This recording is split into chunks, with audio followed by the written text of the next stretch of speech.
If you close your eyes and think about Scotland, a few things maybe come to mind. Sheep, maybe.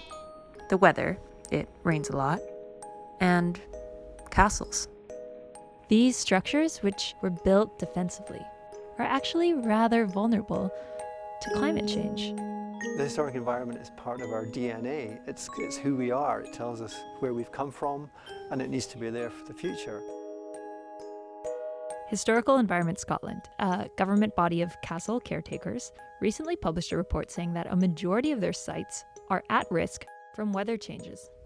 What we've seen in the last couple of decades, really since the 1960s, are some pretty rapid changes. We get a quarter of more rain than we did. Temperatures are increasing. Our coasts are under threat by extreme weather and rising sea levels. And we think it's beginning to have a measurable impact on our monuments. I want to just underscore how many castles there are in Scotland. There's the 330 sites that the government looks after. There's 8,000 scheduled monuments, many of which are abandoned castles. There's 50,000 other listed buildings, and in fact, a quarter of all buildings in Scotland are historic.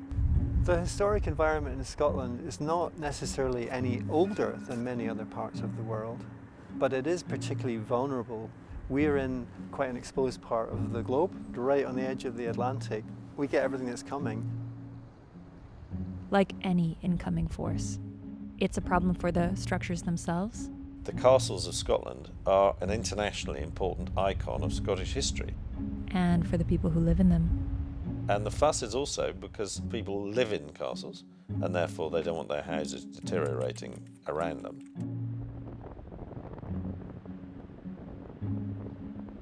We always catch the wind here. We're the highest point for hundreds of metres around, and consequently, if you lose a slate and water starts penetrating from above, then you have all sorts of serious problems.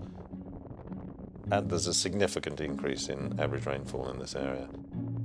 Changes in the weather elevates what would be normal maintenance work on the estate to something that cannot be ignored. Oh, this has been the wettest autumn, winter that anybody can remember. Yeah, the figures are very high this year.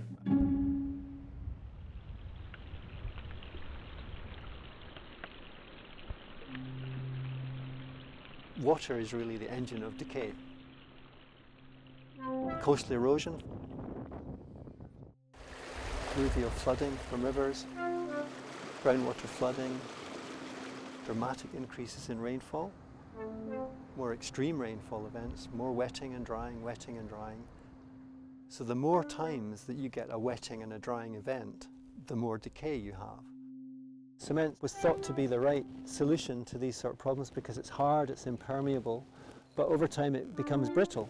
And you can see here it's cracked, and what it's actually done is trapped water and moisture underneath it, and that's actually caused the stone to decay. I mean, effectively that's turned to soil, but we're actually up here on top of the building, and that's why we've got to get a lot of this cement off, because it's doing more damage than it's doing good now. Our growing season is 5 weeks longer. For us managing historic monuments, that actually means we get plants which form roots into masonry, moss, lichen, algae growing on buildings. All the interventions are time-intensive, expensive, and ideally subtle. Building low-level walls to mitigate sea surges, putting rebar into cliffs, using a lot of mapping techniques to understand how moisture permeates a structure. But for the sites that the government does not care for, it falls on the shoulders of private castle owners, or because there are just so many castles, it simply goes unchecked. There are a number of important castles in this area, one of which is clearly deteriorating, and another of which is a major tourist attraction and a significant part of the local economy. But increasingly, it's difficult to maintain these buildings as a consequence of very, very wild weather. They're almost like litmus paper. They're actually an indicator because they're quite sensitive. They're old, they're vulnerable. We think that gives us an indication, really, of the sort of effects that might happen to kind of wider society. Thanks for watching. If you like this, subscribe to our channel and click here to watch a video about conservation of a different kind.